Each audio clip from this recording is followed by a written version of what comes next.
Now then, let's break down the lesson on definiteness of purpose and see exactly what it means, why it's the starting point of all achievement. Because it is the starting point of all individual achievements, and a definite purpose must be accompanied by a definite plan for its attainment, followed by appropriate action. Now, you have to have a purpose, you have to have a plan, and you have to start putting that plan into action. And ladies and gentlemen, it's not too important that your plan be sound. It is, in fact, it's not too important. Because if you find that you've adopted a plan that's not sound, that's not working, you can always change. You can modify your plan. But it is very important that you be definite about what it is you're going after, what your purpose is.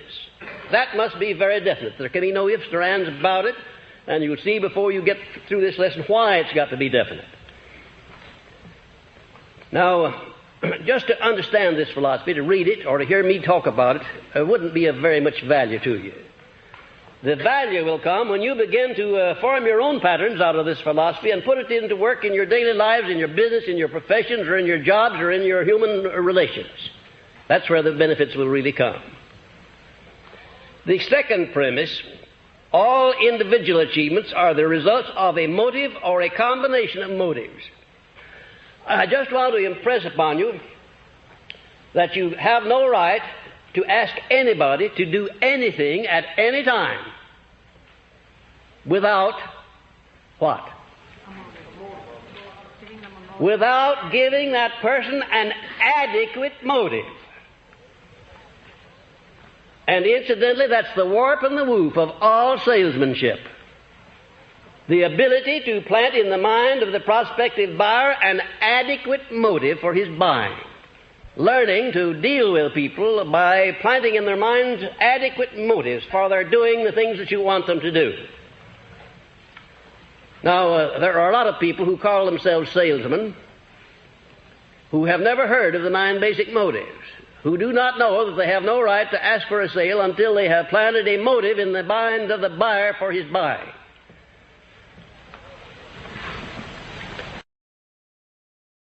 The third premise, any dominating idea, plan, or purpose held in the mind through repetition of thought, any dominating idea, plan, or purpose held in the mind through repetition of thought and emotionalized with a burning desire for its realization is taken over by the subconscious section of the mind and acted upon through whatever natural and logical means that may be available.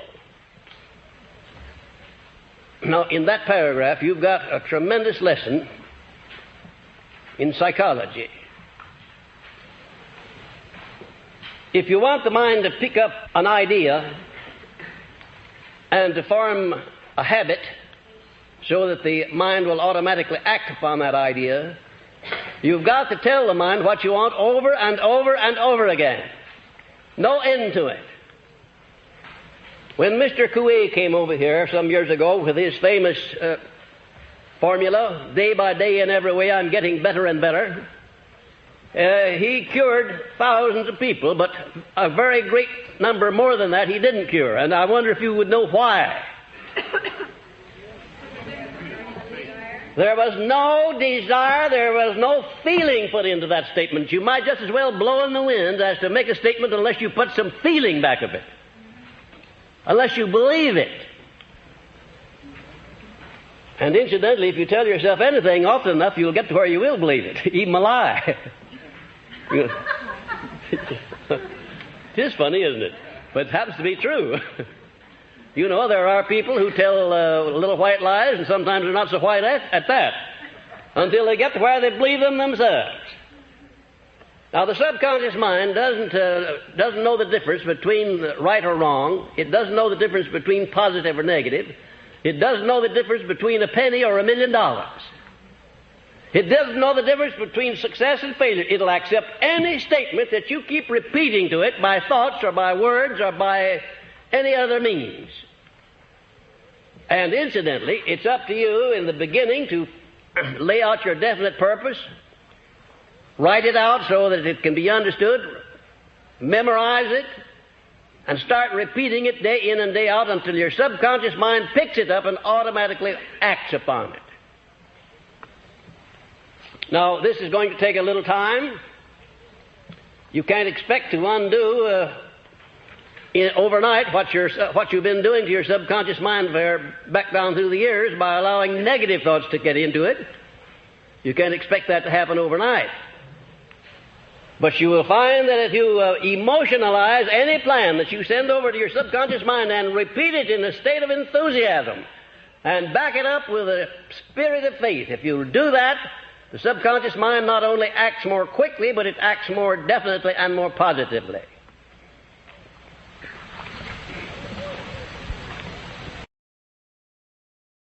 And the fourth premise, any dominating desire, plan, or purpose which is backed by that state of mind known as faith is taken over by the subconscious section of the mind and acted upon immediately. That state of mind, ladies and gentlemen, is the only state of mind that will produce immediate action through the subconscious mind. And when I say faith, I don't have reference to wishing or hoping or mildly believing. I don't have reference to any of those things. I have reference to a state of mind wherein whatever it is that you're going to do, you can see it already in a finished act before you even begin it. Now that's pretty positive, isn't it?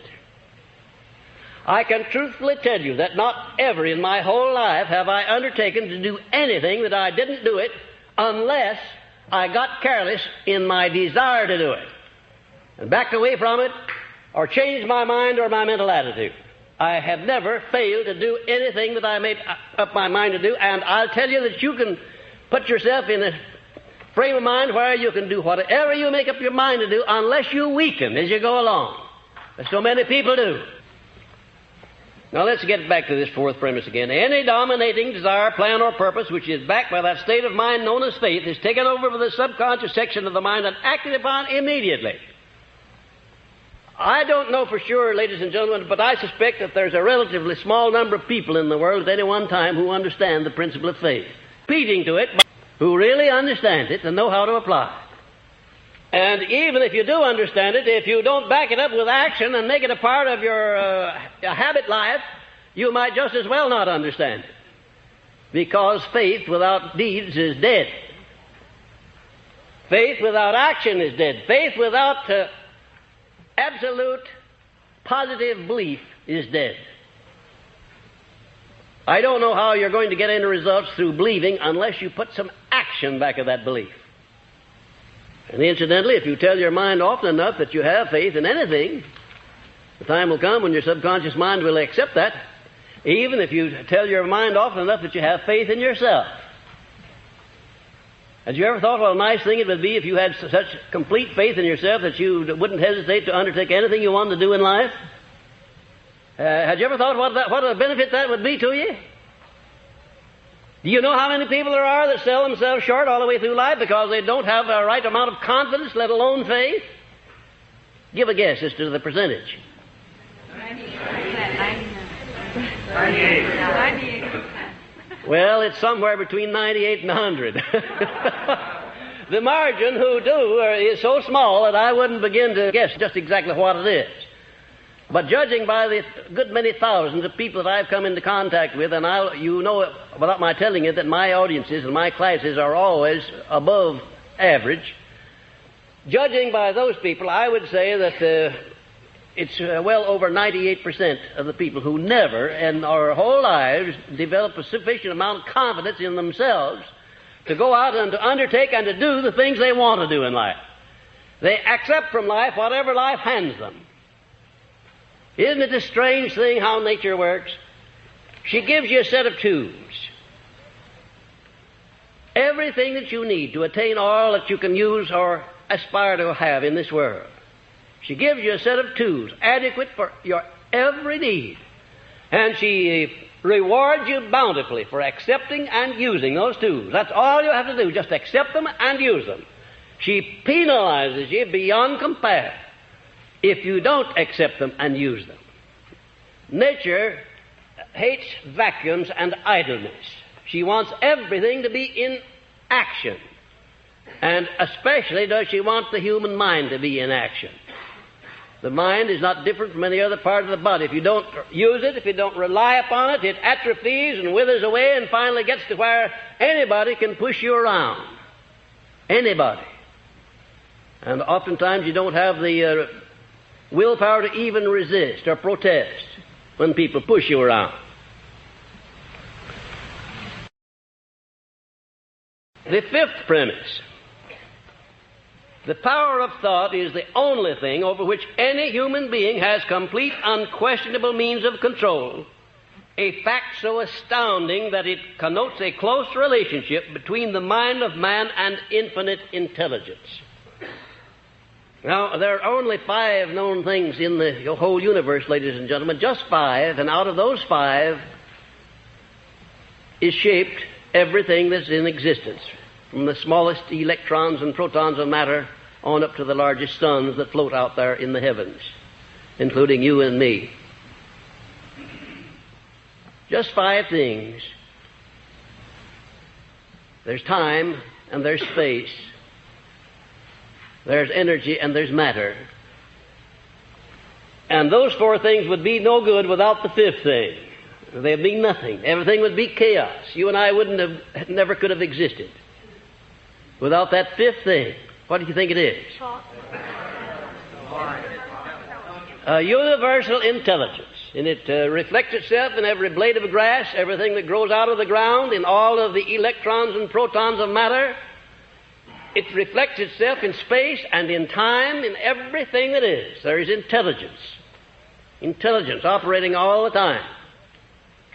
And the person who is the most successful is the one who finds ways and means of appropriating most of this intelligence through his brain and putting it into action.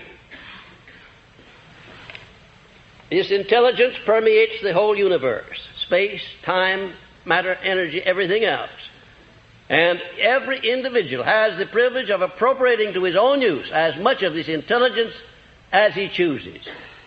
He can only appropriate it by using it. Just understanding it or believing in it is not enough. You've got to put it into specialized use in some form. And the responsibility of this course mainly is to give you a pattern, a blueprint by which you can take possession of your own mind and put it into operation. All you have to do is to follow the blueprint. Don't just pick out that part of it which you like best and discard the other. Take it all as is. The 6th premise, the subconscious section of the mind appears to be the only doorway of individual approach to infinite intelligence. Now, I want you to study that language very carefully. I said it appears to be.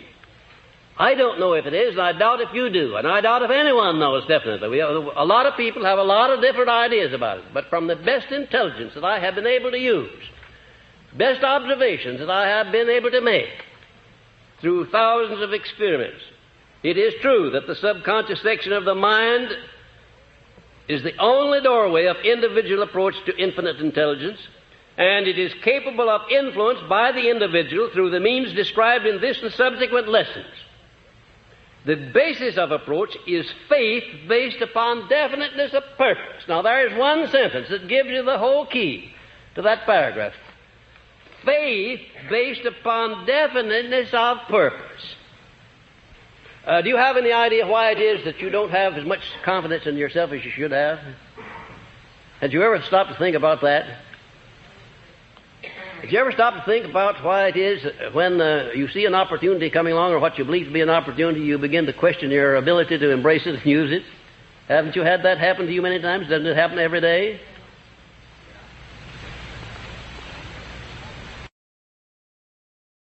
And if you've had a chance to be closely associated with people who are very successful, you'll know that that is one thing that they're not bothered by. If they want to do something, it never occurs to them they can't do it. I hope that in your association with Napoleon Hill Associates, you'll come to know my distinguished business associate, Mr. W. Clement Stone, better, because if I ever saw a man that knows the power of his mind and is willing to rely upon that mind, Mr. Stone is that man.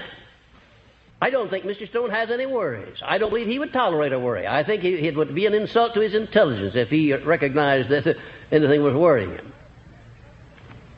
Why? Because he has confidence in his ability to use his mind and to make that mind to create the circumstances that he wants created. And that's the condition and the operation of any successful mind. And that's going to be the condition of your mind when you get through with this philosophy. You're going to be able to project your mind into whatever objective you choose, and there'll be never any question in your mind as to whether you can do what you want to do or not. Never a question in the world. Both of a receiving set and a broadcasting station for the vibrations of thought, a fact which explains the importance of moving with definiteness of purpose instead of drifting, since the brain may be so thoroughly charged with the nature of one's purpose that it will begin to attract the physical or material equivalents of that purpose. Get it into your consciousness that the first radio broadcasting and receiving set was the one that exists in the brain of man. And not only does it exist in the brain of man, but it exists in a great many animals. I have a couple of Pomeranian dogs, and they know exactly what I'm thinking sometimes before I know. They're so smart. They can tune in on me. They know when we start off for an automobile ride whether they're going or whether they're not. Don't have to say a word, not a word, because they're in constant attunement with us. Your mind is sending out vibrations constantly. And if you're a salesman and you're going to call on a prospective buyer, the sale ought to be made before you ever come into presence of the buyer. Had you ever thought of that? If you're going to do anything requiring the cooperation of other people, condition your mind so that you know the other fellow's going to cooperate. Why? First, because the plan that you're going to offer him is so fair and honest and so beneficial to him that he can't refuse it. In other words, you have a right to his cooperation. You would be surprised to know what a change there will be in people when you come sending out over this broadcasting station of yours positive thoughts instead of thoughts of fear. Now, if you want a good illustration of how this broadcasting station works, you need $1,000 real badly, and you go down to the bank some morning, and you've got to have that $1,000 by the day after tomorrow. They're going to take the car back, or the furniture, or something else. You just have to have that $1,000. Why, the banker can tell the moment you walk inside the door that you just have to have it, and he doesn't want you to have it. Isn't that funny? No, it's not funny. It's tragic. You carry the matches around in your pocket oftentimes to set your own house afire. You broadcast your thoughts, and they precede you. And when you get there, you find that instead of getting the cooperation you went after, the other person reflects back to you what? That state of doubt, that state of mind that you sent out ahead of you. I used to teach salesmanship. I made my living that way for a long time while I was doing the research on this philosophy. And I have taught over 30,000 salesmen, many of them now life members of the coveted $1 Million Roundtable in the life insurance field. And if there is one thing in this world that has to be sold, it's life insurance. Nobody ever buys life insurance. It has to be sold.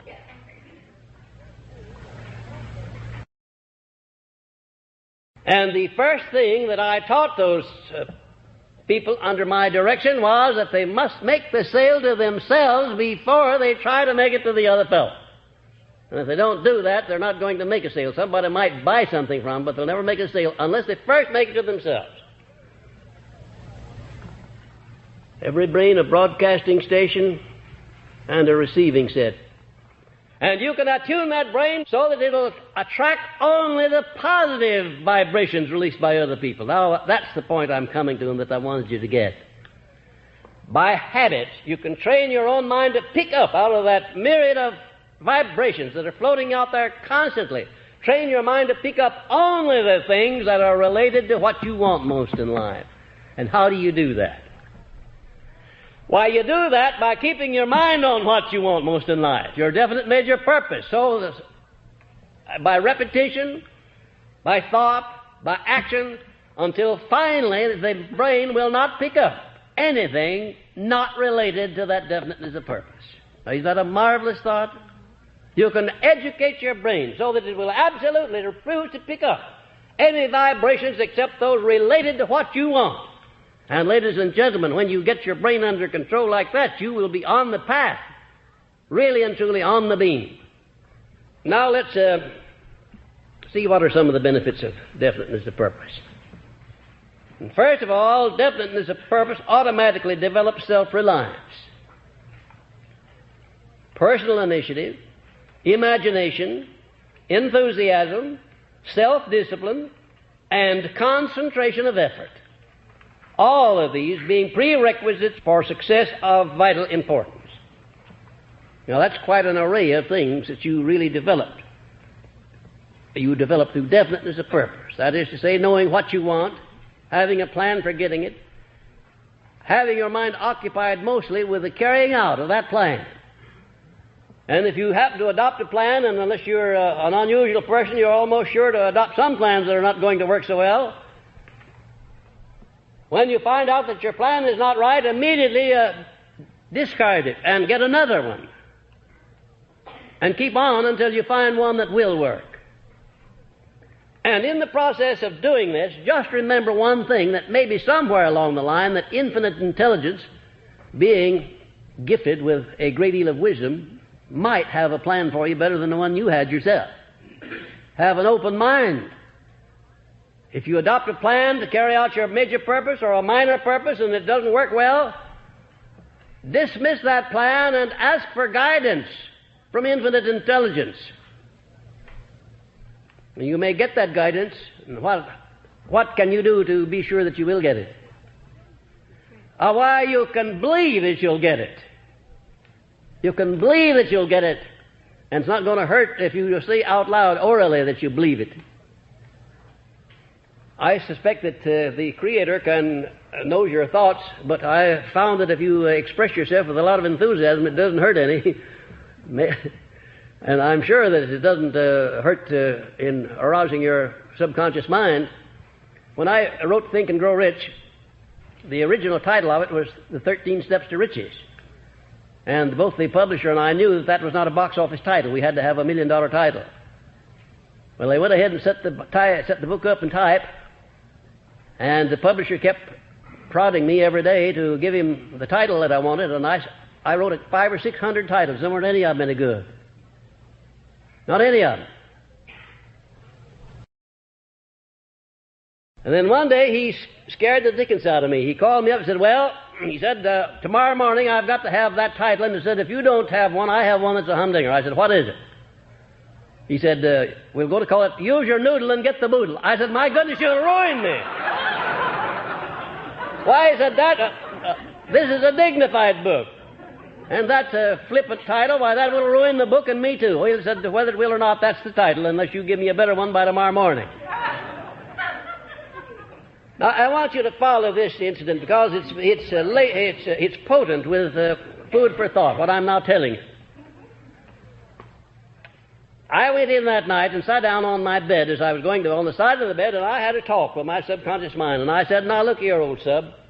You and I have gone a long way together, and you've done a lot of things for me and some things to me, thanks to my ignorance. But I've got to have $1 million title, and I've got to have it tonight. Do you understand that? I got to talking so loudly that the man in the apartment above me thumped on the floor. And I don't blame him, because I guess he thought I was quarreling with my wife or something. Well, I really gave the subconscious mind no doubt as to what I wanted. Now, I didn't tell the subconscious mind exactly what kind of a title. I said, it's got to be $1 million title. I went to bed. When I had charged my subconscious mind until I reached that psychological moment where I knew it was going to produce what I wanted. And if I hadn't have gotten to that point, I'd have been up there still, sitting on the side of that bed, talking to my subconscious.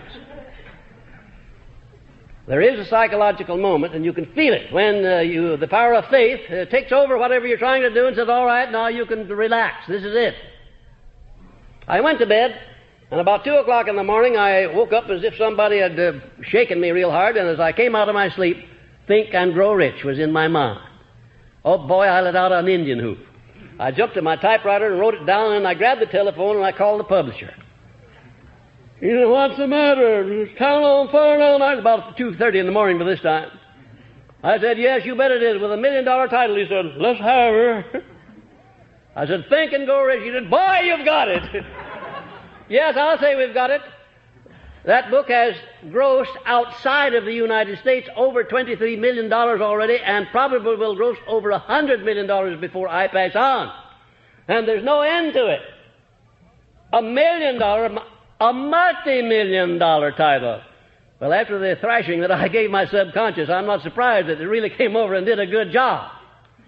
Now, why didn't I use that method in the first place? Isn't that a funny thing? Why, I know the law. Why did I fool around about it and temporize? Why didn't I go to the source and get my subconscious mind all heated up instead of sitting down there at my typewriter writing out 500 or 600 titles? Why didn't I? Well, I'll tell you why. For the same reason that you will oftentimes know what to do but won't do it. There's no explaining the indifference of mankind toward himself. Even after you know what the law is, you know what the score is, and you fool around until the last limit before you do anything about it.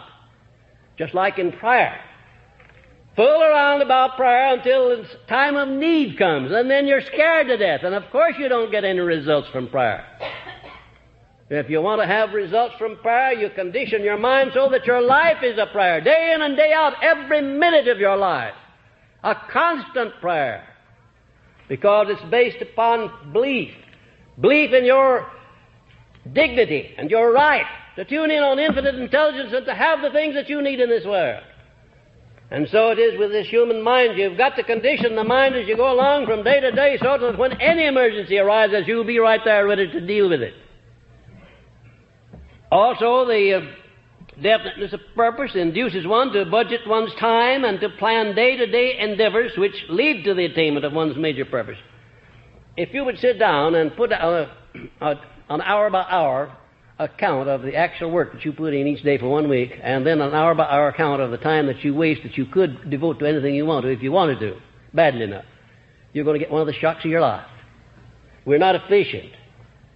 You know, you have about 8 hours to sleep and about 8 hours to earn a living, then have 8 hours of free time that you can do anything that you want to with here in this country where we live. And then definiteness of purpose makes one more alert in recognizing opportunities related to the object of one's major purpose, and it inspires the courage to embrace and act upon those opportunities. Now, we all see opportunities almost every day of our lives, which, if we embraced them and acted upon them, could benefit us. But there's something in us that we call procrastination. We just don't have the will, the alertness, the determination to embrace opportunities when they come along. But if you condition your mind with this philosophy, you'll not only embrace opportunities, but you'll do something better. What could you do better than embrace an opportunity? Make the opportunity. That's the idea.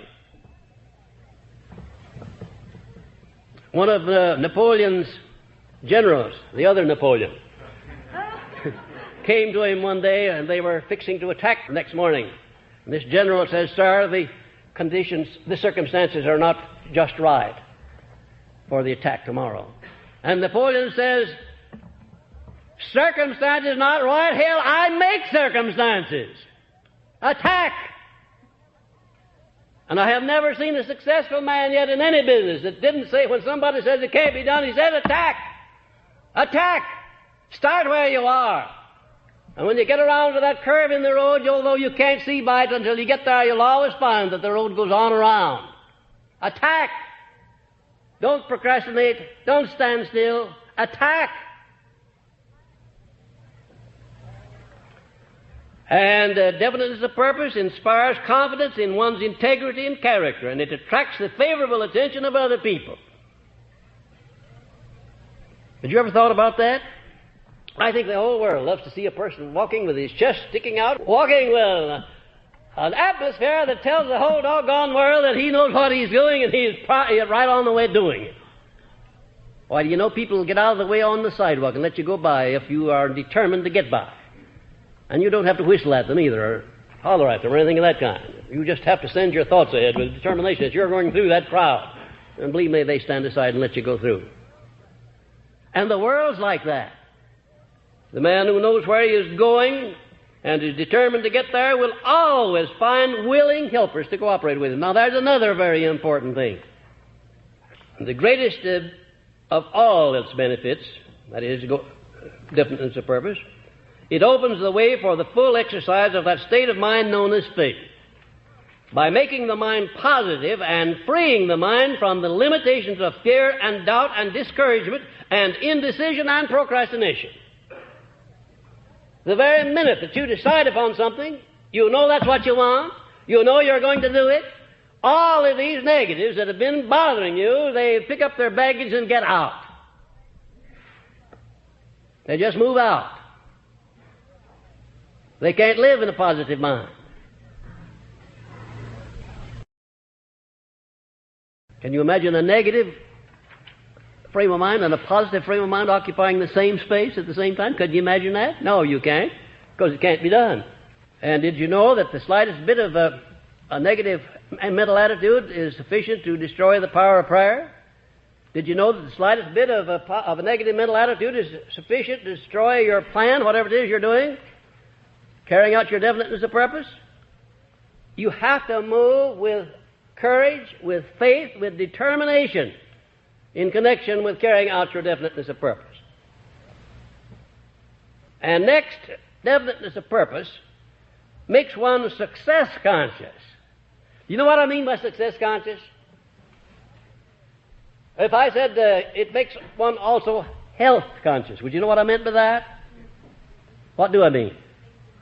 Thinking health. Why, your thoughts are predominantly about health.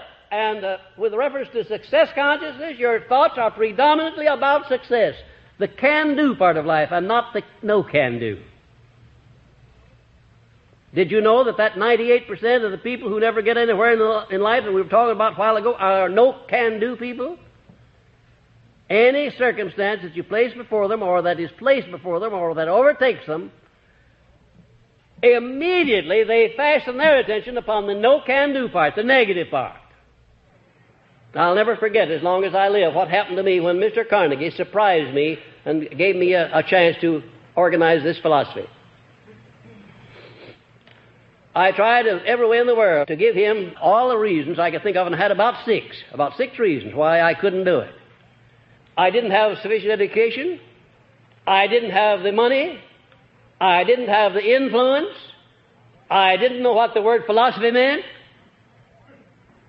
Well, and there was about two others that immediately popped into my mind, and I was trying to get my mouth open to tell Mr. Carnegie that I thanked him for the compliment he'd paid me. But what was going on in my mind was that I was doubting that Mr. Carnegie was such a good judge of human nature as he had been reported to be when he was picking me to do a job like that. Now that's what went on in my mind. But there was a silent person standing looking over my shoulder, and he said, "Go ahead and tell him you can do it. Spit it out."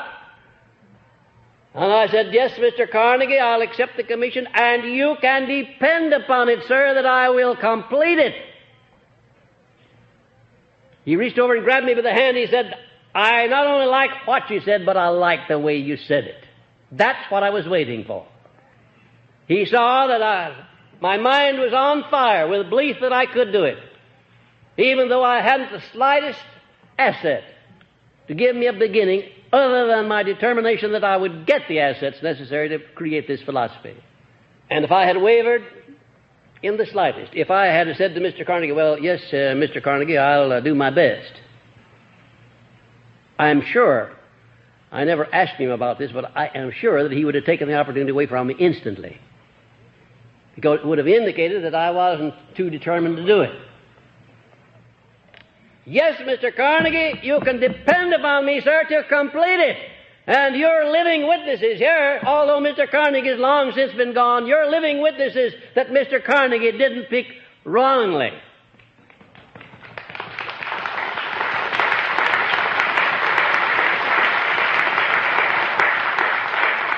He knew what he was about. He had found something in the human mind, in my mind, that he'd been searching for years. He found it. I didn't know its value, but I found out the value of it later. And I want you to recognize the value of it, because you have that same thing in your mind. That same capacity to know what you want and to be determined that you'll get it even though you don't know where to make the first start. And what does make a great man? Give me a good definition. What makes a great man or a great woman? Do you have any idea what greatness is?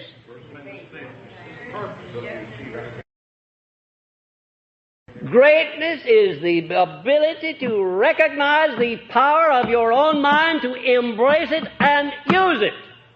That's what makes greatness. And in my book of rules, every man and every woman can become truly great by the simple process of recognizing his or her own mind, embracing it, and using it. Now, here are instructions for applying the principle of a definite major purpose. And these instructions are to be carried out to the letter. Don't overlook any part of it.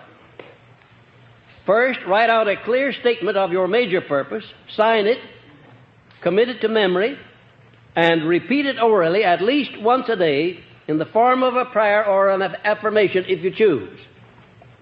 You can see the advantage of this because it places your faith in your Creator squarely back of you. Now, I've found from experience, ladies and gentlemen, here is the weakest spot in the students' activities. They read this, they say, well, that's simple enough, I understand it, and what's the use of going to the trouble of writing it out? You might just as well not have this lesson if you're going to take that attitude to it. You must write it out. You must go through the physical act of translating a thought onto paper, and then you must memorize it, and then you must start talking to your subconscious mind about it. And give that subconscious mind a pretty good idea of what it is you want. And it won't hurt any if you remember the story I told you in the first half of the lesson tonight about what I did to get my $1 million book title. It won't do a bit of harm if you give your subconscious mind to understand from here on out that you're the boss and that you're going to do something about it. But you can't expect the subconscious mind nor anything else to help you if you don't know what it is you want, if you're not definite about it. 98 out of every 100 people, taking cross-section of humanity in general, do not know what they want in life and consequently never get it. They take whatever life hands them. Now, in addition to your definite and major purpose, you can have minor purposes, as many as you want, provided they lead you in the direction of your major purpose. Provided they are related to or lead you in the direction of your major purpose. Your whole life should be devoted to carrying out your major purpose in life. Find out what it is you want. And incidentally, it's all right to be modest like I am when you go to asking for what you want. But don't be too modest. Reach out and ask for a bounty. Ask for the things that you are sure you're entitled to, but in asking, be sure that you don't overlook the subsequent instructions I'm going to give you about what it is you're going to give in return for what you expect. Second, write out a clear, definite outline of the plan or plans by which you intend to achieve the object of your purpose, and state the maximum of time within which you intend to attain it. And describe it in detail precisely what you intend to give in return for the realization of the object of your purpose. Make your plan flexible enough to permit changes any time you are inspired to do so, remembering that infinite intelligence may present you with a better plan than yours, and oftentimes will if you are definite about what you want. Have any of you ever had a hunch that you couldn't describe, you couldn't explain away? You know what a hunch is? It's your subconscious mind trying to get an idea over to you, and oftentimes you are too indifferent to even let the subconscious mind talk to you for a few moments. I've heard people say, well, I had the darndest fool idea today, but that darn fool idea, might have been $1 million idea if you'd have listened to it and have done something about it. Have great respect for these hunches that come to you, because there's something outside of yourself trying to communicate with you, undoubtedly. I have a great respect for these hunches that come to me, and they come to me constantly. And I find them always related to something that my mind's been dwelling upon, something that I want to do, something that I'm engaged in. Write out a clear, definite outline of the plan or plans and state the maximum of time within which you intend to attain it. Now, that timing is important. Very important. Don't write out as your definite major aim that I intend to become the best salesman in the world, or that I intend to become the best employee in my organization, or that I intend to make a lot of money. That's not definite. Whatever it is that you consider to be your major objective in life, write it out clearly and time it. I intend to attain within blank number of years so and so, and then go ahead and describe so and so, what it is. And then in the next paragraph down below, I intend to give in return for the thing that I request so and so, and then go ahead and describe it. Now, this business of timing, nature has a system of timing everything. If you go out, if you're a farmer, you want to plant some wheat in the field, you go out and you prepare that ground, you sow the wheat at the right season of the year, and then after you sow it, you go back the next day with the harvester and start harvesting. The very next day.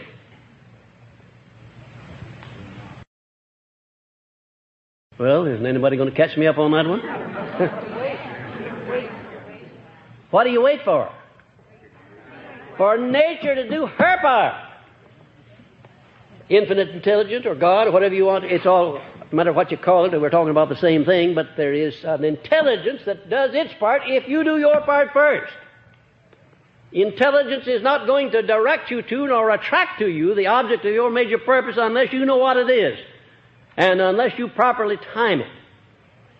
It'd be quite ridiculous if you started out with only a mediocre talent and said that you're going to make $1 million within the next 30 days. It'd be quite ridiculous.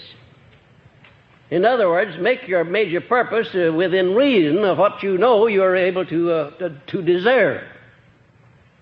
And next, keep your major purpose strictly to yourself, except insofar as you will receive further instructions on this subject in the lesson on the mastermind. Now, why do I suggest that you keep your major purpose to yourself? Well, the reason, of course, that you don't disclose your major purpose to other people is that there are a lot of idle, curious people in this world who like to stand on the sidelines and stick their toes out when you go by, especially if you've got a high head and look like you're going to accomplish more in life than they are. And for no good reason at all, as you go along, they stick their toes out just to see you fall. They'll throw monkey wrenches in your machinery. If they don't have monkey wrenches, they'll put sand in your gearbox. But they will slow you down.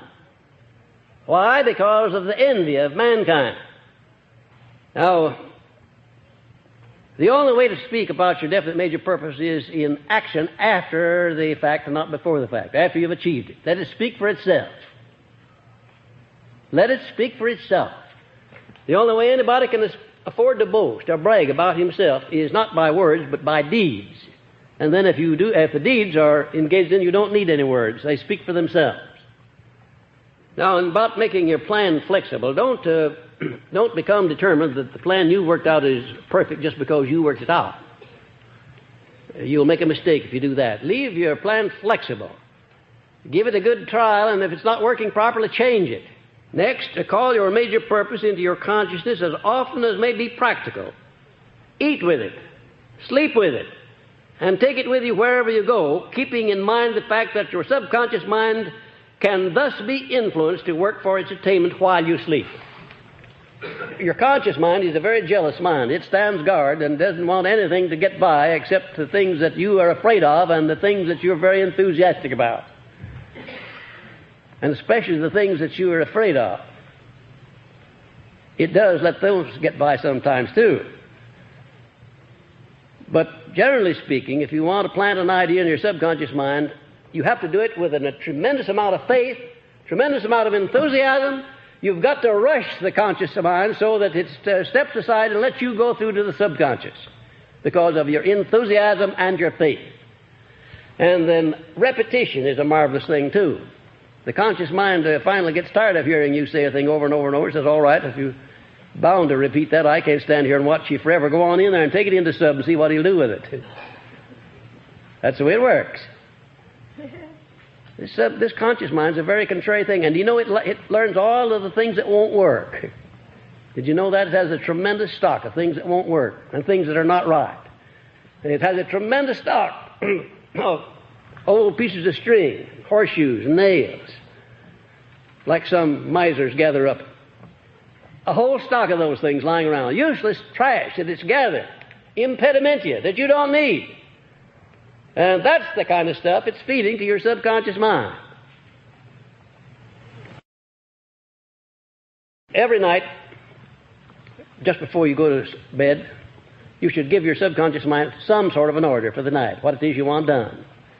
I should say the healing of your body. Certainly the body needs repairing every day.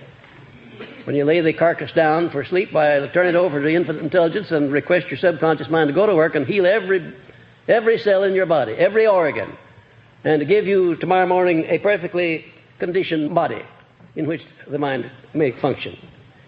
Don't go to bed without giving orders to your subconscious mind. Tell it what you want. Get in the habit of telling it what you want. If you keep on long enough, it'll believe you and deliver what you ask for. And therefore, you better be careful about what you ask for, because if you keep on asking for it, you're going to get it. I wonder if you wouldn't be surprised if you knew right now what you've been asking for back down through the years. You ever thought of that? You've been asking for it. Sure you have. Everything that you have that you don't want, you've been asking for it. Maybe by neglect. Maybe you didn't tell the subconscious mind what you really wanted, and it stocked up on a lot of stuff you didn't want. It works that way. Now, here are some important factors in connection with your definite major purpose. First of all, it should represent your greatest purpose in life, the one single purpose which, above all others, you desire to achieve, and the fruits of which you are willing to leave behind you as a monument to yourself. Now, that's what your definite major purpose should be. I'm not talking about your minor purposes now. I'm talking about your major, overall purpose, your lifelong purpose. And believe me, friends, if you don't have an overall lifelong purpose, you're just wasting the better portion of your life. The wear and tear of living is not worth the price you pay for it unless you really are aiming for something, unless you're going somewhere in life, unless you're doing something with this opportunity here on this plane. I imagine you were sent over here to do something. I imagine you were sent over here with a mind capable of hewing out and attaining your own destiny. And if you don't attain that, if you don't use that mind, I imagine that your life, to a large extent, will have been wasted from the viewpoint of the one who sent you over. Take possession of your mind. Aim high. Don't believe because in the past you may not have achieved much, you can't achieve in the future. Don't measure your future by your past. If you do, you're sunk. A new day is coming. You're going to be born again. You're setting up a new pattern. You're in a new world. You're a new person. Well, if not, why not? I intend that every one of you shall be born again. Mentally, physically, and maybe spiritually. A new aim, a new purpose. A new realization of your own individual power. And a new realization of your own dignity as a unit of mankind. If you ask me what I believe to be the greatest sin of mankind, I bet you'd be surprised at what my answer would be. What would yours be? What do you think the greatest sin of mankind is? The greatest sin of mankind is neglect to use his greatest asset. That's the greatest sin of mankind. It's bound to be that, because if you use that greatest asset, you'll have everything you want and you'll have it in abundance.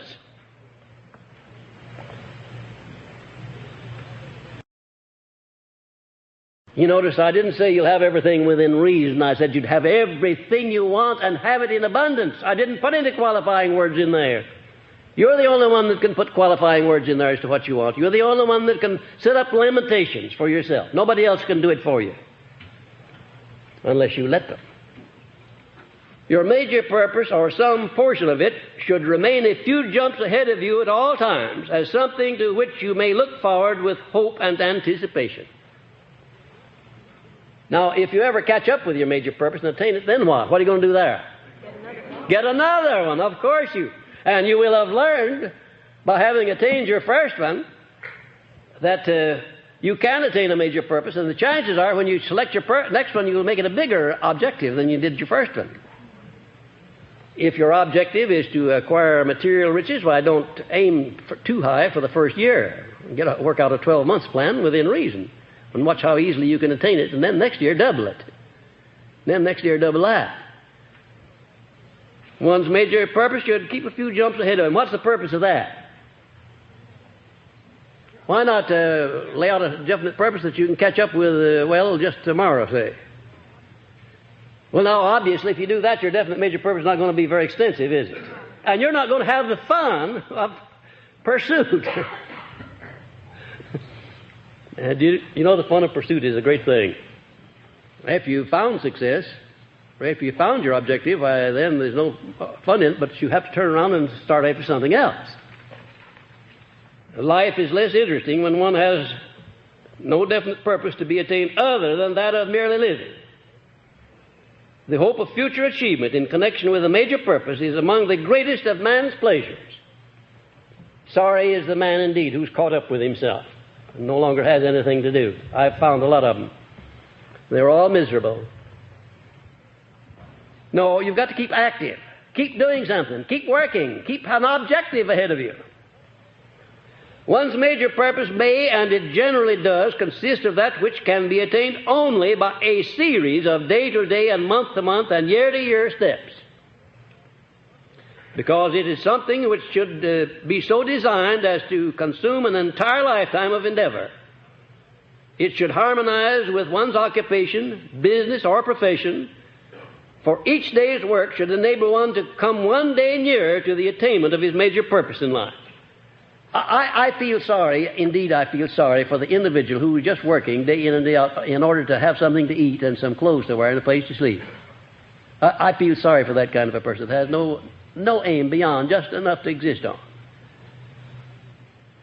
I can't imagine anybody in this class satisfying himself sitting down with an existence. I think you want to live. I think you want abundance. I think you want everything that's necessary for you to do the thing you want to do in life, including money.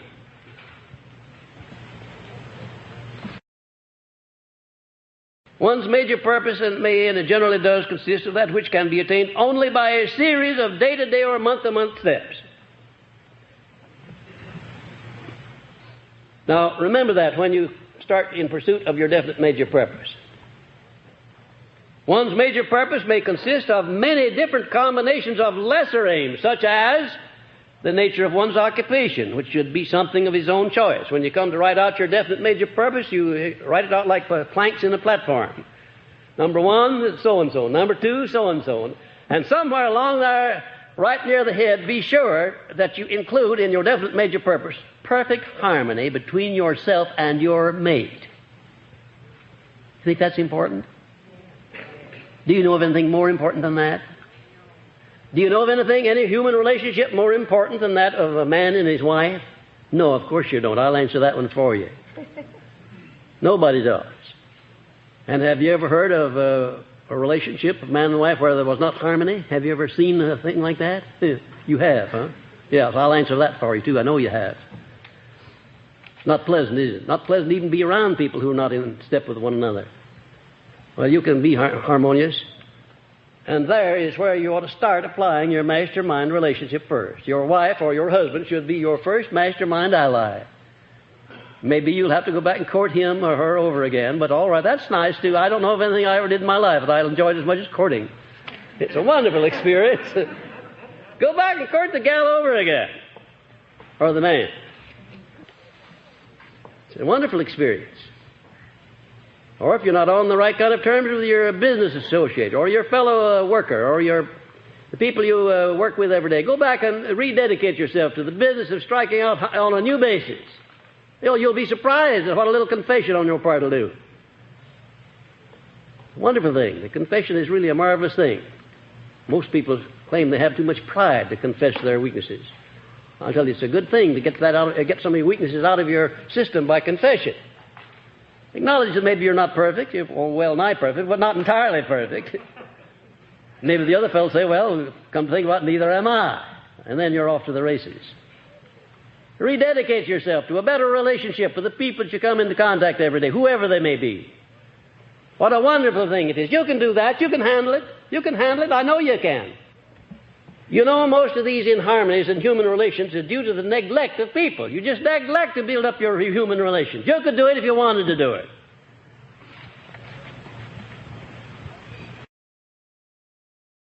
And the budgeting of income and expenses so as to provide for the accumulation of a definite amount for old age and security, the security of loved ones and so forth. And the budgeting of time so as to provide whatever income that is necessary to support one's plan for the attainment of a definite major purpose. That should be a part of your definite major purpose. Write out your platform of life and include that down under these minor purposes the things that are related to your major purpose, the things that you're going to have to get in the step-by-step movement up toward your major purpose. And a definite plan for developing harmony in all of your relations, and especially these, in the home where one works, where one plays or relaxes. The human relationship plank is the most important one in connection with one's major aim, since the aim is attainable very largely through the cooperation of others. Has you ever thought of that the things that you do in life, if they're worthwhile, have to be done through harmonious cooperation with other people? And how are you going to get that harmonious cooperation if you don't cultivate people? If you don't understand them, if you don't make allowances for their weaknesses? Did you ever have a friend that appreciated your trying to reform him or change his mind about something? Do you like to have a friend come around and try to reform you? No, you don't. Nobody does. But there are certain things you can do for a friend by example. That's a mighty effective way of doing it. But start in to tell a man where he's wrong, and chances are that he'll have business around the corner. The next time he sees you coming, he'll get on the other side of the street. In your human relations, you can develop a marvelous relationship, but you can't do it by criticizing people, harping upon their faults, because we all have faults. A better thing to do is to talk about a person's virtues and his good qualities. And I have never seen a person yet so lowly that he didn't have some good qualities. And if you'll concentrate upon those good qualities, that person on whom you're concentrating will go out of his way and lean over backwards to make sure that you're not disappointed. One should not hesitate to choose a major aim which may be, for the time being, out of his reach. For one may always prepare himself to attain pretty much any desired purpose in life. Certainly, when I chose as my definite major purpose the organizing and taking to the world of the first practical philosophy of individual achievement, it was way beyond my reach. And what do you think it was that kept me down through 20 years of unproductive effort of research? What do you think it was that kept me striving and struggling in the face of the fact that the majority of people I knew were criticizing me? What do you think it was? I had to have an abundance of faith, and I had to keep that faith alive by moving always as if I knew in advance that I was going to complete the task that Mr. Carnegie assigned to me. There were times when it looked as if what my friends and relatives were saying about me was absolutely true. And in a sense it was, that I was wasting my time. From their viewpoint and their measuring stick and their standards, I was wasting 20 years of my time. But from the viewpoint of the millions of people who have benefited and will benefit by my work during those 20 years, I was not wasting my time. You can't fail unless you think you can. If you think you can fail, then you can. If you stay around me long enough, I'll get you so you're not going to think you can fail. You'll know you're not going to fail. Our greatest demonstration of the universal application of the principle of definiteness of purpose may be seen by observing how nature applies it as follows. And there is a great string of applications, the way nature moves with definiteness of purpose. And ladies and gentlemen, if there is anything in this universe that's definite, it's the laws of nature. They don't deviate. They don't temporize. They don't subside. You can't go around them. You can't avoid them. And however you can, learn their nature and adjust yourself to them and benefit by them. Nobody ever heard of the law of gravitation being suspended, not even for one fraction of a second. It never has been done and never will be. Because nature's whole setup throughout the whole universe, system of universes perhaps, is so definite that everything moves with precision like clockwork. And if you want an example of the necessity of an individual's moving with definiteness, you only have to have a smattering of understanding of the sciences to see the way that nature does things, and then you'll have that example. The orderliness of the universe and the interrelation of all of the natural laws, the fixation of all of the stars and planets in immovable relationship to one another. Isn't it a marvelous thing to know that the astronomers can sit down and with a pencil and a few pieces of paper predetermine hundreds of years in advance the exact relationship of given planets and stars, right where they'll be with relationship to one another, in advance. And you know they couldn't do that if there was not a purpose, a plan under which we're working. We want to find out what that purpose is as it relates to us as individuals. That's why you're in this course. That's why I'm teaching you. I'm giving you that little bit that I've picked up from life and from the experiences of men and from my own experience, so that you will learn how to adjust yourself to the laws of nature in order that you may use those laws instead of allowing yourself to be abused by your neglect in using them. To me, one of the most horrible things to contemplate is the possible cessation of natural laws. Imagine all of the chaos, all of the stars and planets running together. Why, they'd make the H-bomb look like a firecracker if nature allowed her laws to be suspended. But she doesn't do that. She has very definite laws to go by. And you'll find that if you check these 17 principles, they check perfectly with all of the laws of nature. If you get over to that principle of going the extra mile, you'll find that nature is profound in her application of the principle of going the extra mile. When she produces blooms on the trees, she doesn't produce just enough to fill the tree. She produces enough to take care of all of the damages of the winds and the storms. When she produces fish in the sea, she doesn't just produce enough to perpetuate the fish. She produces enough to feed the bullfrogs and the snakes and the alligators and all the other things that still have enough left to carry out her purpose. She has an abundance of things, overabundance. And also, she forces man to go the extra mile, or else he'll perish. He would perish in one season if he didn't go the extra mile. If nature didn't compensate a man when he goes out and puts a grain of wheat in the ground by giving him back 500 grains to compensate him for his intelligence, why, we'd starve to death in one season. If you do your part, nature does her part, and she does it in abundance, in superabundance.